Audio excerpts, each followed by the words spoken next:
Students, hi, this is Mr. Bobenrieth. In this video, we're going to talk about the constant acceleration equations of motion. And just as a reminder, before you watch this video, make sure you've set up those focused notes using either template or paper. Two essential questions we're going to address in this video.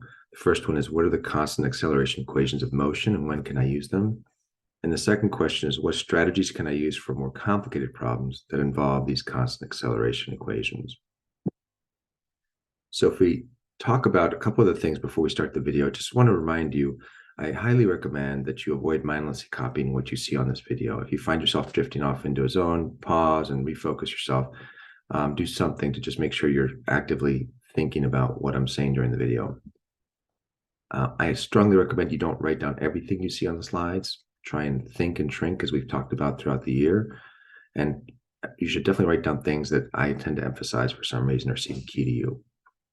And if I give you sample problems, which there are two in this video, you want to make your brain think about it, and you want to try those sample problems on your own at least first before you kind of watch me walk through them, again, to make your brain struggle a little bit and to help you retain it longer term.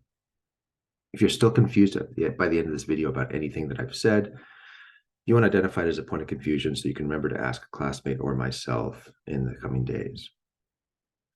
I do want to just start with this idea of who cares about this stuff, or why should we care about this stuff? And here's the deal. If we can understand a little bit about the motion of an object, or the initial motion of an object, if we just have a little bit of information about its position, its velocity, its acceleration, then we can accurately predict a lot of things about its future motion. And this is really big. And the reason it's big is for a lot of reasons, but I'll just give you a few listed there. Using these equations of motion, we've been able to do things like allow airplanes to safely fly through the sky. We've been able to send satellites into orbit, which allows us to use things like smartphones. We've been able to predict the motion of planets and stars. We've been able to land people on the moon. We've been able to send aircraft to Mars, et cetera, and a lot of other things. So it's pretty important. Quick little story for you before we start. A friend's significant other told me that they were going to break up with them if my friend kept making puns about seasonings and spices. The friend's reply was, I guess it's only a matter of time until Bay leaves. Okay, quick review of something we've already talked about this year, but becomes super important with the equations I'm about to introduce here. Notice we have our variables list, and we have these different things, these different quantities that the variables, the abbreviations stand for. It's really important that you understand these. It's really important that you have kind of committed these to memory, and hopefully it's been a sort of a natural process as you've used them more and more. But if you haven't, for some reason, you're still unsure, it's really important you invest the time, maybe some flashcards to commit these ideas to memory. Remember, the biggest thing I notice students tend to trip up on is they tend to think of d as distance, and lowercase d is actually position. And there's an important distinction between the two. So you want to make sure that you are understanding that. Okay, this next slide is important because here I'm going to introduce to you the constant acceleration equations. That is the title of this video. I do want to emphasize that you do not need to memorize the equations themselves, but you do need to understand what the symbols in the equations mean and when and how these equations apply. One other use of terminology you're going to see me use quite a bit, uniform. Uniform is just another way of saying constant. So uniform acceleration means an object is undergoing constant acceleration. Okay, so the first equation I just want to talk about is this one, which really honestly isn't a new equation because if you recall the original definition of acceleration, we know that acceleration is the change in velocity over time. And we know change in velocity is final velocity minus initial velocity over time. If I rewrite that equation using some algebra, I will get this first equation here that I'm showing you, that the final velocity is the initial velocity plus the acceleration of the object times the time. The second equation, this one is new, and it looks a little bit scarier, but fear not, you can definitely apply it and use it. And this basically says that if I'm looking for the displacement of the object at triangle D, that equals the initial velocity times the time plus 1/2 times the acceleration times the time squared.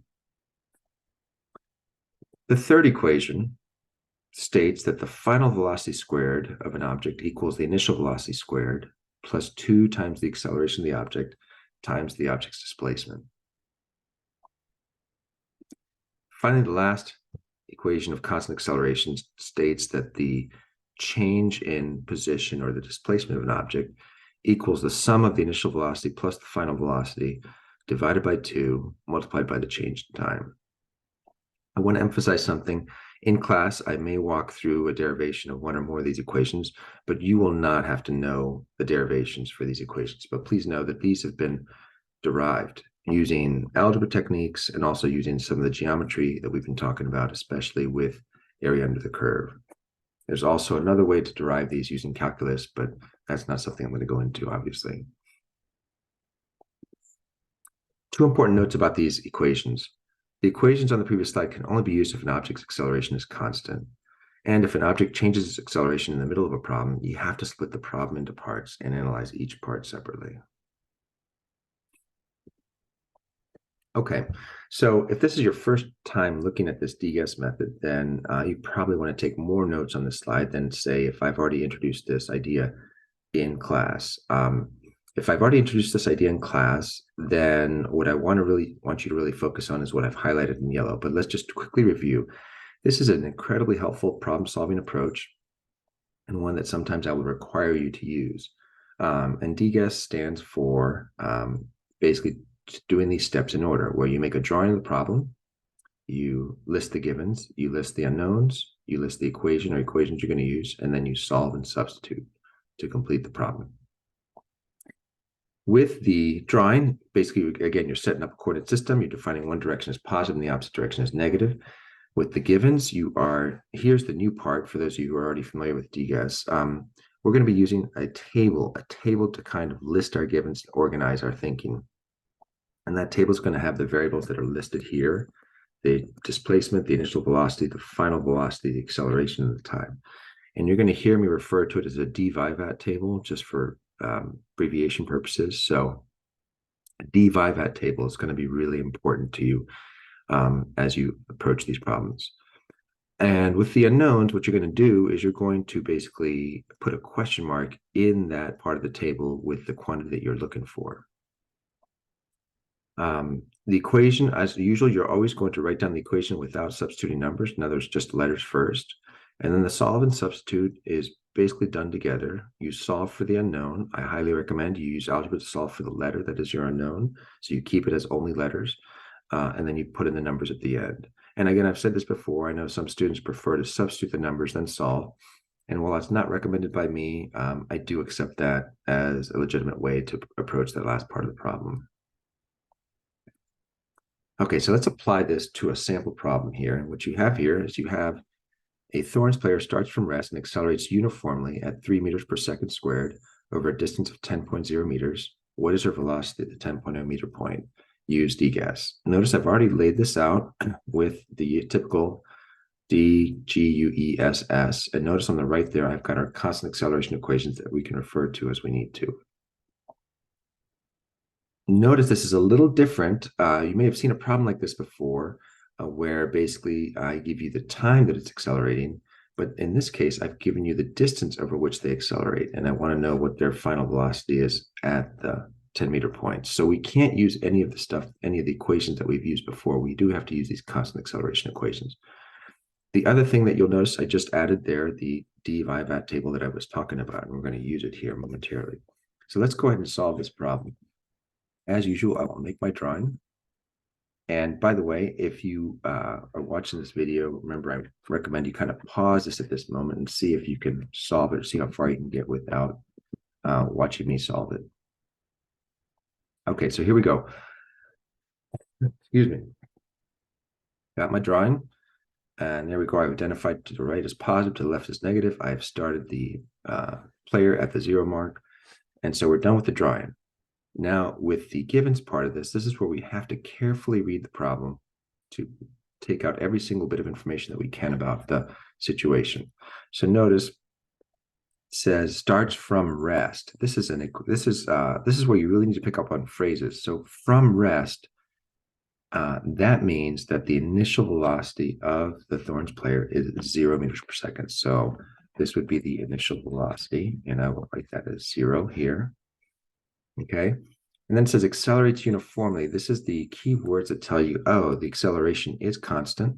So therefore, I can use the equation shown there on the right, and it shows what the acceleration is, 3.0 meters per second per second. And notice it, since I've defined to the right as the positive direction, I can call that a positive 3.0 meters per second per second. I can fill in that second spot in the table. And finally, it says over a distance of 10 meters. And you might be wondering, wait a second, there's no distance in our formula or in our table, it's just displacement. But remember, if a person is running in one direction, then the distance and the magnitude of the displacement are the same. And because I've defined this coordinate system to the right as being positive, in fact, I can say that displacement is a positive 10.0 meters. Okay. So that is the advantage and the importance of establishing a coordinate system is you can convert things like distances into displacements. And just to emphasize this, I'm going to put a positive number here. You don't necessarily need to do that when you're writing problems on your own. Okay, so I think we've mined the problem for all the givens that it provides to us. Now, what is the unknown we're looking for here? Well, let's see. It says, what is her velocity at the 10-meter point? Well, that would be the final velocity. So I'm going to put a little question mark here in this final velocity cell because that's what I'm looking for. Okay, so now we've done that. So now selecting the equation, this is where it gets a little more complicated, but we can look at our equations here on the right. And here's what you want to think about. You want to find an equation that has final velocity in it and has acceleration, initial velocity, and displacement, but does not have time in it because we don't know the time. So is there an equation that has final velocity, acceleration, initial velocity, and displacement all in it, and it does not contain time? Well, this one contains time, so that wouldn't work. This one contains time, so that one wouldn't work. So did this one. Let's see this third one down. Final velocity, that's what I'm looking for. That's my question mark. My initial velocity, I know that, check. My acceleration, I know that, check.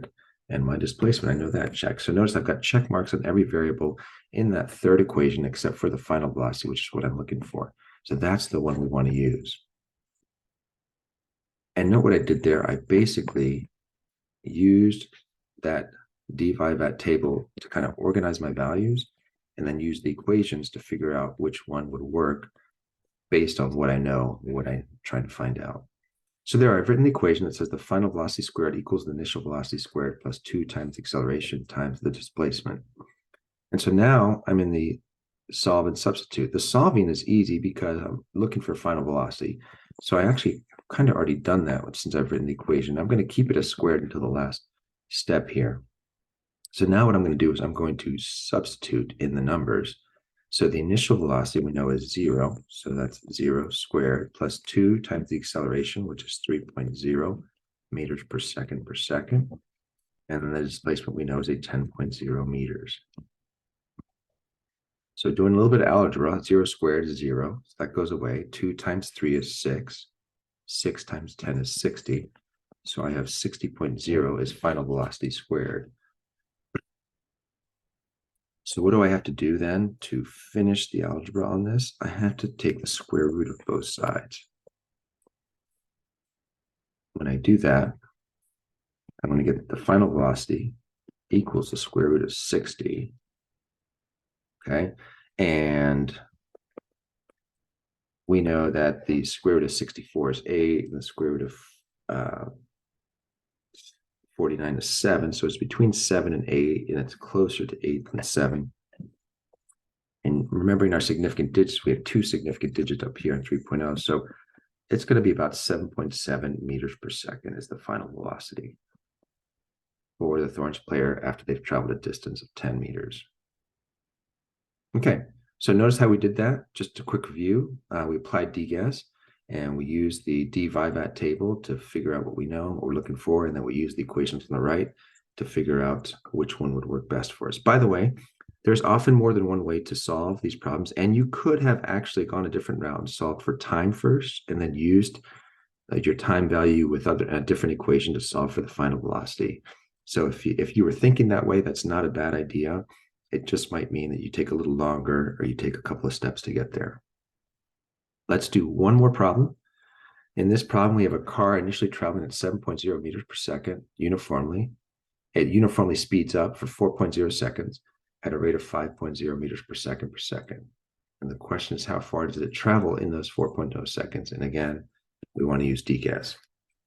Okay, so as usual, we're going to start with our little drawing here.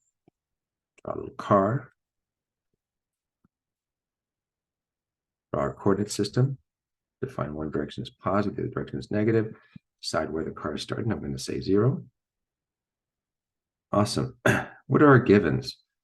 Our car initially traveling at 7.0 meters per second. So initially traveling, this looks like this is our initial velocity, 7.0 meters per second. And then it says uniformly speeds up. That means the acceleration is constant. That means we can use the equation on the right. Excellent. And then it looks like it gives us a time of 4.0 seconds. So I can write that in for our time. And then it says its acceleration is 5.0 meters per second.